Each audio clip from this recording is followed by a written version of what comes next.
అందరికీ నమస్కారం. నా పేరు అర్చన. ఈరోజు కథ 'నా గుండె చప్పుడు నువ్వే' పార్ట్ 32. ఓహ్! మీరు చాలా బావున్నారు. మిస్ అప్పలమ్మ అప్పు అంటాడు. అప్పునా? హా! అప్పు.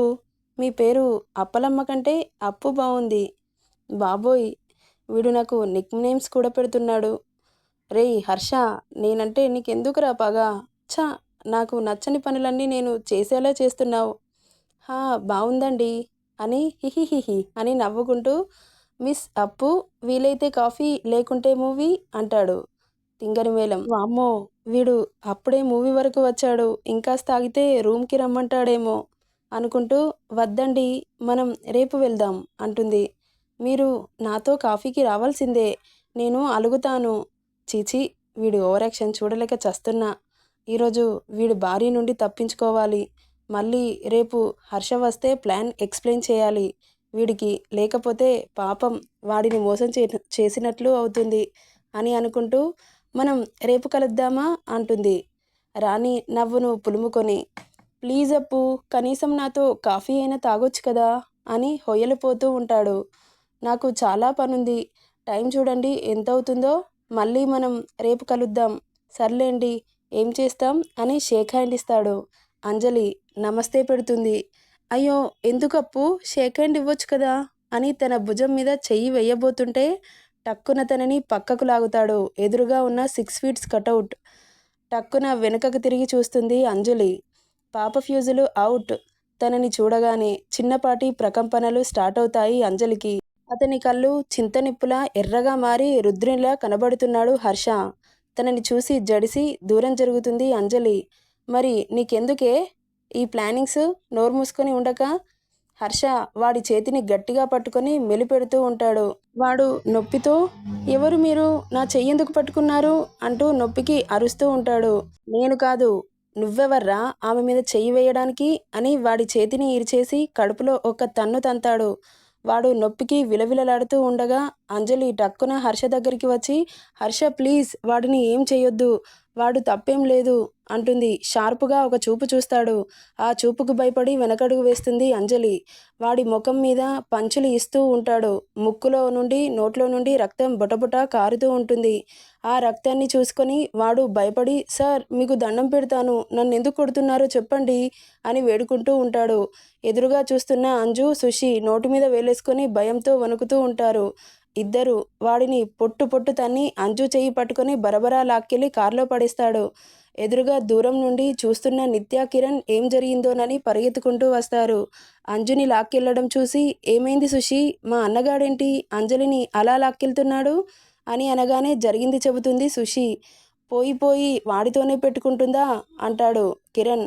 వాడు ఆవలిస్తే పేగులు లెక్కబెట్టే రకం. అలాంటిది ఇప్పుడు ఈ ప్లాన్ తనే వేసింది అని తెలిస్తే ఏం చేస్తాడో ఏంటో అని భయపడుతూ ఉంటారు ముగ్గురు.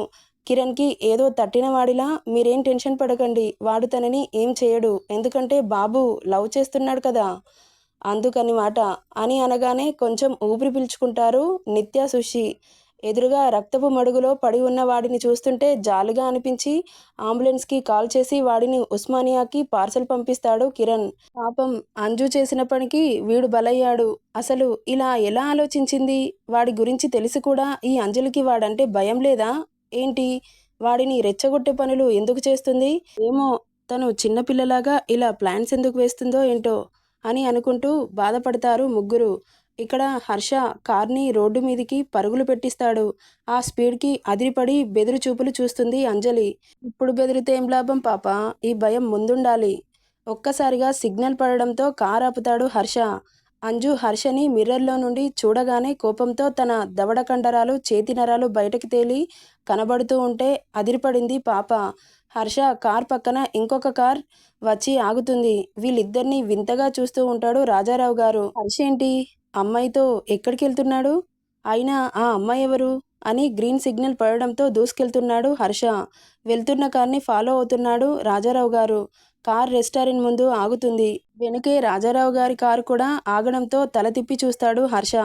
రాజారావు సీరియస్గా కొడుకు దగ్గరికి వచ్చి హర్ష ఎవరి అమ్మాయి అని అడుగుతాడు. డాడ్ మీకు తెలీదు కదా! ఇదే మన రెస్టారెంట్. మీరు ఫస్ట్ లోపలికి పదండి. అన్ని విషయాలు చెబుతాను.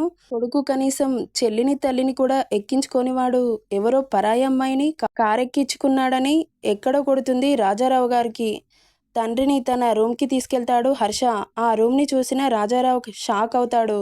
ఎదురుగా 6 ఫీట్‌తో పెద్ద ఫ్రేమ్ గోడకి అరేంజ్ చేసి ఉంటుంది. ఆ ఫ్రేమ్‌ని చూసిన రాజారావు షాక్ అయ్యి ఆ ఫ్రేమ్ దగ్గరికి వచ్చి చేతితో తడుముతూ కళ్ళల్లో నీళ్లు తెచ్చుకుంటాడు. "ఇదేంటి నాన్నా నా ఫోటో పెట్టావు" అంటాడు. "ఈ రెస్టారెంట్ మీదే కదా డాడ్! అందుకే మీ ఫోటో పెట్టాను" అని అంటాడు. వాళ్ళు పైకి వచ్చేటప్పటికి అక్కడ పనిచేసే ఎంప్లాయ్‌కి మెసేజ్ చేస్తాడు ఫ్రేమ్‌ని దింపమని. అతను హర్ష చెప్పినట్లే వాళ్ళు అడుగుపెట్టే సెకండ్‌లోపు దింపుతాడు ఆ ఫ్రేమ్‌ని. రాజారావు హర్ష దగ్గరికి వచ్చి "ఎందుకు నాన్నా నేనంటే అంత ఇష్టం నీకు" అని తన బుగ్గ మీద చెయ్యి పెట్టి అంటాడు. కొడుకు ఎన్నడూ లేనిది అలా సర్ప్రైజ్ ఇవ్వడంతో షాకింగ్‌గా చూస్తూ ఉంటాడు. రాజారావు గారు "ఓకే డాడ్ మీరు రిలాక్స్ అవ్వండి" అంటూ చైర్‌ని ఆఫర్ చేస్తాడు. అంజలిని చూసి "ఏం చేస్తున్నావ్? వెళ్ళి జ్యూస్ చేసి తీసుకురాపో" అని గద్దిస్తాడు హర్ష. తను అలా అనగానే అక్కడి నుండి వెళ్ళిపోతుంది అంజలి. రాజారావు అంజలిని చూసి "ఈ అమ్మాయి ఎవరు నాన్నా" అని అడుగుతాడు. ఎన్నడూ లేనిది ఒక అమ్మాయిని కార్‌లో ఎక్కించుకోవాల్సిన అవసరమేముంది? "అది డాడ్ ఈ అమ్మాయి నా దగ్గర నా అవసరాలు అన్నీ తనే చూసుకుంటుంది. నా పిఏ. పిఏ అంటే ఒక వర్క్‌లో మాత్రమే కాదు డాడ్. Cook, server, helper. అసలు ఇప్పుడున్న జనరేషన్‌లో మనం ఆఫీస్‌లో పిఏకి ఇచ్చే జీతం ఈ అమ్మాయికి అంతకంటే తక్కువగానే ఇస్తున్నాం. మన పిఏ శాలరీ 70,000 అయితే ఈ అమ్మాయి శాలరీ 50,000 మాత్రమే. తను అన్ని పనులు చేస్తుంది. All rounder. కుకింగ్‌కి, సర్వింగ్‌కి సెపరేట్‌గా పెట్టి వాళ్లకు వేలకు వేలు జీతాలు ఇచ్చే బదులు ఈ అమ్మాయి అన్ని పనులు చేసి తక్కువ శాలరీ తీసుకుంటుంది. ఇంత రీజనబుల్ ప్రైస్ ఎవరు తీసుకుంటారు డాడ్" అంటాడు. తెలివితేటలకు మురిసిపోతూ ఉంటాడు రాజారావు గారు. అంజలి ఆరెంజ్ జ్యూస్ చేసి తీసుకొని "మే ఐ కమిన్ సార్" అంటూ పర్మిషన్ తీసుకుంటుంది. "కమిన్" అంటాడు తన వైపు చూడకుండా. హర్ష బిహేవియర్‌కి షాకింగ్‌గా చూస్తుంది అంజలి. అంజలి ఆ జ్యూస్‌ని అక్కడ పెట్టి హర్ష తండ్రితో మాట్లాడిన మాటల గురించి ఆలోచిస్తూ ఉంటుంది. నన్ను ఒక పని చేసే అమ్మాయిలాగా చూస్తున్నాడా? ఇన్ని రోజులు నేనంటే ఇష్టముండి నాకు దగ్గర కావడానికి ఈ జాబ్ ఇచ్చాడేమో అనుకున్నాను. కానీ బిజినెస్ పరంగా ఆలోచించి ఇచ్చాడని ఇప్పుడే అర్థమవుతుంది. ఆల్ రైట్ నాకు కావాల్సింది కూడా అదే. నేను ఇక్కడ పనిచేసే ఎంప్లాయీని మాత్రమే. తనకి నాకు ఎలాంటి సంబంధం లేదు అని మెంటల్‌గా ఫిక్స్ అవుతుంది హర్ష. డాడ్ ఇక నాకు చాలా వర్క్ ఉంది. మీరు వెళ్ళిపోతే నేను చేసుకుంటాను. నా గురించి తెలుసు కదా మీకు. టైం వేస్ట్ చేయడం ఇష్టముండదు అని అనగానే కొడుకు మాటలకి ఏం చేయాలో అర్థం కాక "సరే నాన్న" అని అక్కడి నుండి వెళ్ళిపోతాడు రాజారావు గారు. వెళ్తున్న రాజారావు ఆ అమ్మాయి చూడ్డానికి చాలా బావుంది. నా కొడుకేమైనా ఆ పిల్లతో అని ఆలోచించి ఛీఛీ వాడు బిజినెస్ పరంగానే ఆలోచిస్తాడు. వాడికి అమ్మాయిలంటేనే ఇష్టముండదు. అలాంటిది దేవకన్యలే ఎదురు వచ్చినా నా కొడుకు చెక్కు చెదరడు అని అనుకుంటూ అక్కడి నుండి వెళ్ళిపోతాడు రాజారావు గారు. వెళ్ళిపోగానే కిచెన్‌లో ఉన్న అంజలి దగ్గరికి వచ్చి అంతే సీరియస్‌గా చూస్తూ పీక పట్టుకొని పైకి లేపుతాడు. తనకు ఊపిరాడక కాళ్ళు చేతులు కొట్టుకుంటూ "హర్ష వదిలేయ్" అని పూడుకుపోయిన గొంతుతో అంటుంది. తనని అలా చూసి టక్కున వదిలిపెడతాడు. తన నడుం పట్టుకొని దగ్గరికి లాక్కుని గట్టిగా నొక్కుతూ "ఎవడే వాడు? వాడితో ఏంటి నీకు మాటలు? హా! ఏమనుకుంటున్నావు నువ్వు? నాకు బీపీ లేచే పనులు చెయ్యకూడదని చెప్పాను కదా! కానీ నువ్వు వినకుండా పదే పదే నన్ను రెచ్చగొడుతూ ఉన్నావు. ఇక నిన్ను నా నుండి ఎవడూ కాపాడలేడు" అని కిచెన్ నుండి రూమ్‌లోకి బరబరా లాక్కెళ్ళి ఆ రూమ్ లోపల ఉన్న చిన్న రూమ్‌లోకి తీసుకెళ్లి బెడ్ మీద పడేసి డోర్ లాక్ చేస్తాడు. హర్ష చిన్నదానికి ఎందుకు అంతలా సీరియస్ అవుతున్నావు అంటుంది. "నీ నోట్లో నుండి ఒక్క మాట వచ్చినా గొంతు పిసికేస్తాను. నోరు మూసేయ్. ఏంటే చిన్నది? వాడితో పట్టించుకోవడానికి రెడీ అయ్యావు? అంత పట్టించుకోవాలనిపిస్తే నాకు చెప్పొచ్చు కదా" అని అనగానే "హర్ష" అంటుంది అరుస్తూ. తన పీకని పట్టి గట్టిగా నొక్కుతూ "అరవకు. గట్టిగా నొక్కితే సెకండ్‌లో పోతుంది ప్రాణం. చంపేయ్రా నన్ను. ఈ టార్చర్ అనుభవించే అవసరం ఉండదు. హాయిగా చచ్చిపోతాను" అంటుంది. తన పీకను వదిలి "నిన్ను అంత ఈజీగా చావనిస్తానా? నా టార్చర్ నుండి తప్పించుకోవాలని చూస్తున్నావా? నెవర్. నేను ఇలాగే టార్చర్ చేస్తాను. నువ్వు నన్ను భరిస్తూ ఉండాలి" అని తనకి దూరం జరుగుతాడు. ఎర్రగా మారిన తన గొంతు మీద తన చేతి అచ్చులు చూసి "ఎందుకే నాకు కోపం తెప్పించే పనులు చేస్తావ్? ఎందుకు నా కోపానికి బలవుతావు అంటాడు. నీ నుండి తప్పించుకోవడానికి, అందుకే అలా చేశాను అంటుంది అంతే కోపంగా.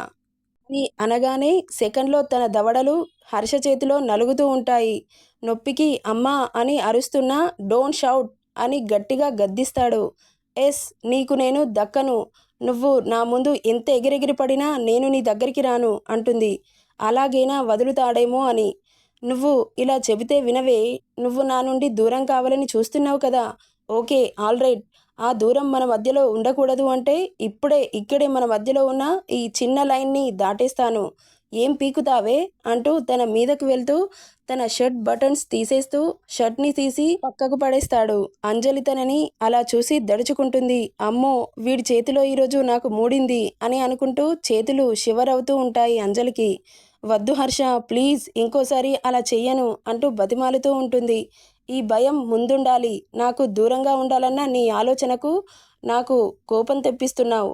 ఇంకోసారి ఆ దూరం మన మధ్య ఉండకుండా చేస్తాను. అలా చేస్తేనే ఇంకోసారి దూరం వెళ్ళాలన్న థాట్ కూడా నీ మైండ్‌లోకి రాదు. అంజుని బెడ్ మీదకి తోసేసి తన మీద ఉన్న చున్నీ లాగిపడేసి తన మీదకి చేరిపోతాడు. భయంతో తనని దూరం నెట్టడానికి ట్రై చేస్తూ ఉంటుంది. కానీ అది తన వల్ల కావట్లేదు. ప్లీజ్ రా ఇంకోసారి చెయ్యను ప్రామిస్ అంటూ వేడుకుంటున్నా వినకుండా హర్ష పెదవులు అంజు మెడవంపులో చేరి పంటిఘాటును పెడతాడు. టక్కున ఉలిక్కిపడి చూస్తుంది. ఏం జరుగుతుందో నెక్స్ట్ పార్ట్‌లో చూద్దాం. ఈ స్టోరీ నచ్చితే లైక్ చేయండి, షేర్ చేయండి, సబ్స్క్రైబ్ చేసుకోండి friends. Thank you for listening.